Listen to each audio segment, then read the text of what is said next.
okay, that's some rocks and a few ships. That's easy. Little did we know we were sort of vetting the decision to let that be the third act finale for film 2.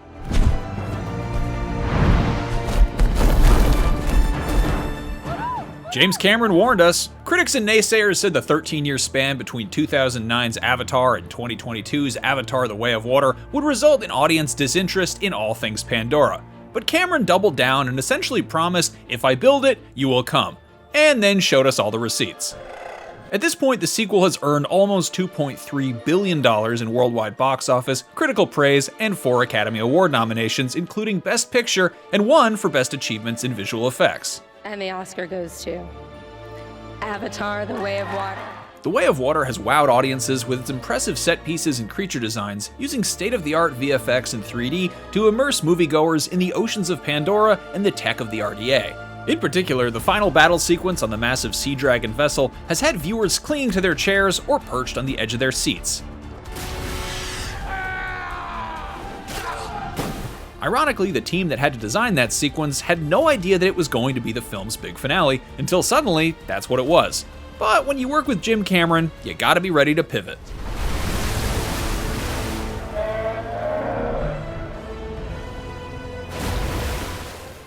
We had to chop Avatar 2 in half because there was just too much material. And we didn't know that was happening at the time, and so we got this request from editorial about, hey, let's really flesh out. At the time, that was called the Skirmish. Well, we Skirmish. The fiery action-packed sequence was birthed on paper by the film's writers and James Cameron, but it only got fleshed out with real-world design at the hands of Academy Award-nominated production designers Dylan Cole and Ben Proctor. Hired in 2013, the pair split the design work for the film, with Cole and his artists conceptualizing the organic areas and creature elements of Pandora, while Proctor led the RDA tech and hard surface designs. But that third act battle allowed both of their teams to come together to craft a mighty clash that would become the physical and emotional climax of the whole film.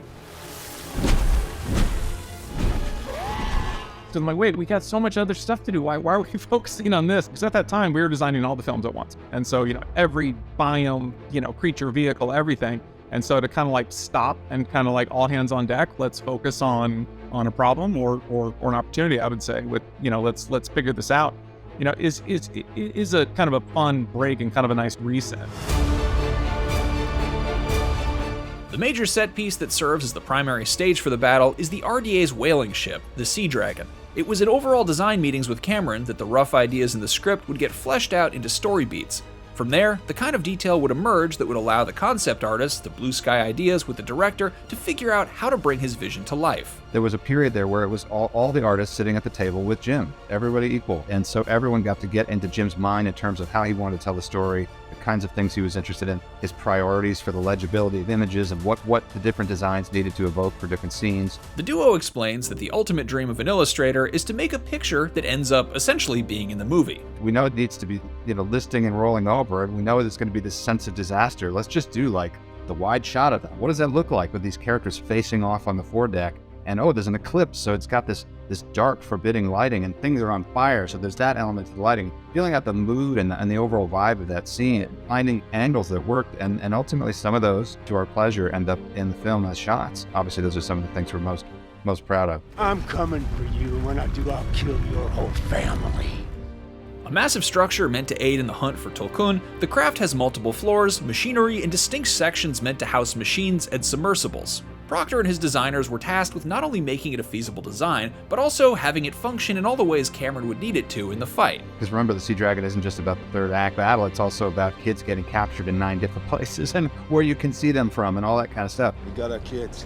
The idea that the SeaDragon needed a proper deck that was reasonably close to the water, so that among other things, Natan can come up on an Elu and actually make a reasonable jump to come rescue the kids off the front rail, etc. There were all these reasons of why we needed it to be that way, and our design just wasn't accommodating it at first. We were kind of doing all kinds of Cirque du Soleil crazy jumps and all these justifications that were acrobatic in order to make a different design, which had higher up and more broken up set of decks, work. Jim just said, you know what, it's not going to work, guys. We need a flat deck. How about the whole front of the ship just opens? It's a clamshell. It just opens. The whole fuselage turns into two decks that extend from the foredeck. The solve became a bit of a Transformers situation because the clamshell simply opening turned out to not be a satisfying shape. Getting that to work was an oh my god moment, but it actually turned into this amazing opportunity because now the creature opens its mouth in a sort of mutated, unexpected way. It was a stroke of genius, and it obviously is so interesting the way that it ended up looking. At the same time, Cole's team was working on where the battle would take place in the ocean. Decisions had to be made in terms of proximity to the Metkayina village and regarding the physics of a vessel the size of the SeaDragon. The goal was for it to feel like it was out on the open ocean and rugged, the opposite of idyllic, lush, and tropical. It was originally described as very rugged. And Jim's like, nope, it's just 3 rocks in the middle of the ocean. I'm like, oh, okay. So it kind of took him at face value and literally gave him 3 modest-sized rocks. He's like, come on, no, this is a dramatic set piece. Like, oh, okay. So we took our 3 modest-sized rocks and made them, 1,500-foot tall rocks. In the end, they designed 5 environments in one to stage the whole sequence. There was an area for a deeper battle amongst coral and rocks that would also allow for the SeaDragon to sink.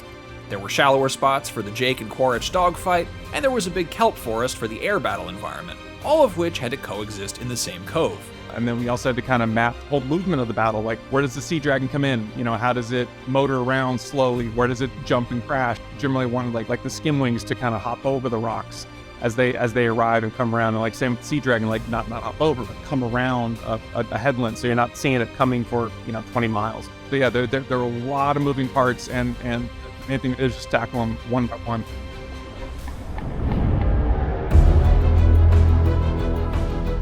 Cameron then upped the design ante by asking Cole and Proctor's teams to conceptualize the Tulkun named Peyakan getting involved in the battle by purposely breaching himself on the bow of the SeaDragon to help save Loak.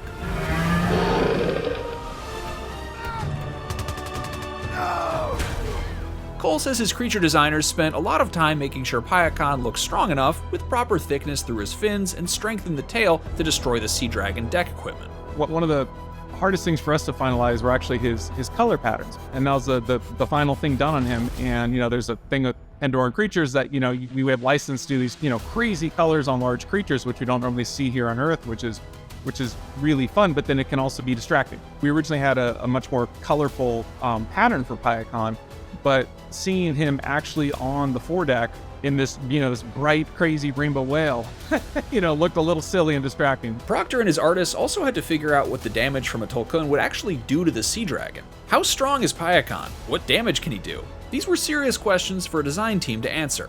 We ended up doing, for example, a very specific sculpt that Fausto did of the what we call the U-bridge, which is the overhead sort of red catwalk. There's some guys that start shooting at Peyakan, and he just gives an underhanded tail whack and sends them flying. The animators, in their enthusiasm, originally had that thing kind of shattering apart, and it wasn't very believable, but finding the exact amount of bend and deform and making that metal look like it was responding properly took a huge amount of attention. Proctor's also quick to remind us that they actually built scale sets that had to convey the aftermath of Peyakan that the actors could work with during the performance capture. We built giant sets for these things. It's sometimes hard for the audience to know because Weta's compositing and work is so skillful, what we built and what we didn't. But we had a huge helideck set, a huge foredeck set, and the ventilation box just happened to be on the foredeck set, and it had to be in the post-Peyakan state. So they built it out of light aluminum. I think they just took a forklift and rammed it a lot. It was very convincingly destroyed.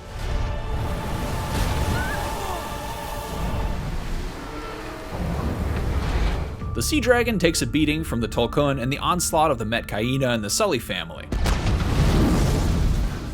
It eventually capsizes, and that becomes another twist in the sequence as the Sullys find themselves separated and even trapped in sections of the vessel filling with water. For Proctor and his artists, that meant they had to design the boat to be functional right side up and upside down because Cameron had plans, like the idea of a hallway that pivots as people are running down it. He knew about the idea of Natarian Took having to climb vertically through the mess hall of the ship. We tried to design stuff to an extent with an eye to what it really should be, because it's hard to design stuff upside down, right? So we have renderings of the whole mess hall like on a normal day when the RDA people are here to get their whatever vegan feature hamburgers or whatever the hell they eat. So you design it that way to see like what would it really be, right? And then you get to mess it up and throw pasta sauce on the wall and break things and all that, and you end up doing like unbelievably specific design stuff, which is how do you design a shelf so that all the pots and pans that are on there wouldn't immediately fall off, but would fall off a little later, right? So you put a lip on the shelf, and it has to be a certain height that looks like it's holding in those things,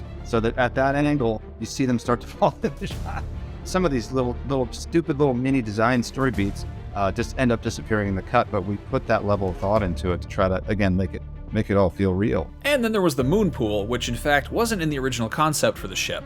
Initially, it was modeled with a complicated gantry system that could rack up the Makos before launching them, but Cameron didn't like that approach. If he looks at a design and it looks like it has to do 7 things to do one thing, he's like, it wouldn't be that way, right? It's just like, we're gonna have a moon pool right there, and let's just have them hovering in there like bombs in a bomber, right? It's just like a bomb cradle, and they're just gonna drop in. That's how the idea of the moon pool came about, but of course, it went on to serve a variety of story purposes as well in the film. Spider and the kids escape through the moon pool, which leads to a really dramatic scene that's right outside of it. Soraya, ends up escaping through the moon pool. And then, of course, at the end, Jake and Loak, and I believe Kiri and Neytiri and Took, they all swim out through it, and it becomes this sort of light source, this sort of salvation in terms of the design. So everything was a discovery process. Everything was a sort of, a puzzle with an incomplete set of pieces, and you just started to put the pieces on the board, and ultimately, you're kind of just rejiggering them all the way along to make them work nicely together. But there are these great opportunities that emerge along the way. Fire! Fire! Fire! Ultimately, the keyframes and designs created by Cole and Proctor's teams became the spine upon which the visual effects team built their work. The result is a sequence that mixes Cameron's eye for action with emotional beats that define the future of the Sully family, Spider, and Quaritch. Sullys stick together.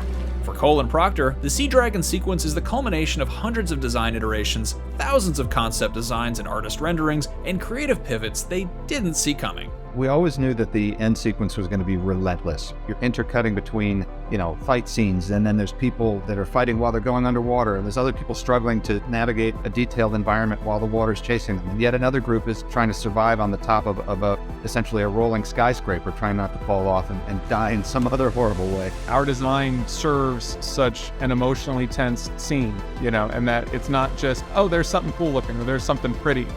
It is all those things, but it's ultimately serving the story and helping tell that story. It's not just apart from it, And so getting to design something that is such an emotional moment is insanely gratifying.